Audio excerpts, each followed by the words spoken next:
మన మిర్చిని చైనా వాళ్ళు తిరస్కరించడంతో పాటు ఇప్పుడు శ్రీలంక కూడా తిరస్కరించింది. గుంటూరు నుంచి ఎగుమతైన మిర్చిని శ్రీలంక తిరస్కరించింది. ఆప్లోటాక్సిన్తో పాటు తేమ శాతం ఎక్కువగా ఉండటమే ఇందుకు కారణం. ఏడాది జూన్లో 3 కంటైనర్లను చైనా తిరస్కరిస్తే ఇప్పుడు శ్రీలంక పదుల సంఖ్యలో కంటైనర్లు వెనక్కి పంపాలని ఆదేశించింది.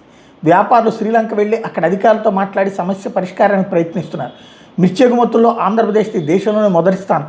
గుంటూరు యార్డుకు రైతులు తెచ్చినటువంటి పంటను వ్యాపారులు కొని దేశీయ మార్కెట్లతో పాటు విదేశాలకు ఎగుమతి చేస్తున్నారు. ఏడాది జూలై నుంచి శ్రీలంకకు పంపినటువంటి సరుకులు పదుల సంఖ్యలో కంటైనర్లు ఆ దేశం తిరస్కరించింది. శ్రీలంక స్టాండర్డ్స్ ఇన్స్టిట్యూషన్ ఇటీవల నిబంధనలు కఠినంగా అమలు చేస్తోంది. ఏపీ నుంచి చెన్నై పోర్టు ద్వారా శ్రీలంక వెళ్లిన కంటైనర్లో నమూనాలు సేకరించి అక్కడ అధికారులు ప్రయోగశాలకు పంపిస్తున్నారు. మిర్చిలో ఆప్లోటాక్సిన్ తేమ పరిమితికి మించి ఉన్నట్టు తేలడంతో సరుకు వెనక్కి తీసుకెళ్లాలని ఎస్ఎల్ఎస్ఐ అధికారులు ఎగుమతి వ్యాపారులకు నోటీసులు ఇచ్చారు. తేమ ఎక్కువై కొన్నింట్లో ఫంగస్ ఏర్పడి నాణ్యత దెబ్బతింది. దీని మీద కొందరు వ్యాపారులు శ్రీలంక వెళ్లి అధికారులతో చర్చిస్తున్నారు. ప్రజారోగ్యం దృష్ట్యా సరుకులో నాణ్యత తప్పనిసరి అక్కడ అధికారులు స్పష్టం చేశారు.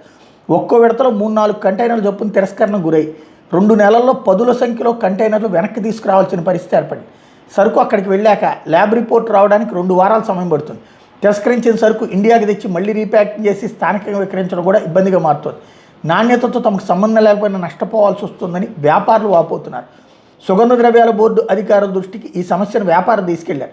ఇటీవల కొచ్చిలో జరిగిన సమావేశంలోనూ ఈ అంశాన్ని ప్రస్తావించాం. ఇక్కడ కోల్డ్ స్టోరేజీల నుంచి సరుకు తీసి ప్యాకింగ్ చేసి వెంటనే రవాణా చేయడం వల్ల తేమ శాతం ఉంటుంది. ఈ విషయం మీద శ్రీలంక అధికారులతో మాట్లాడాలని కోరాం. సంప్రదింపులు జరుగుతున్నాయి.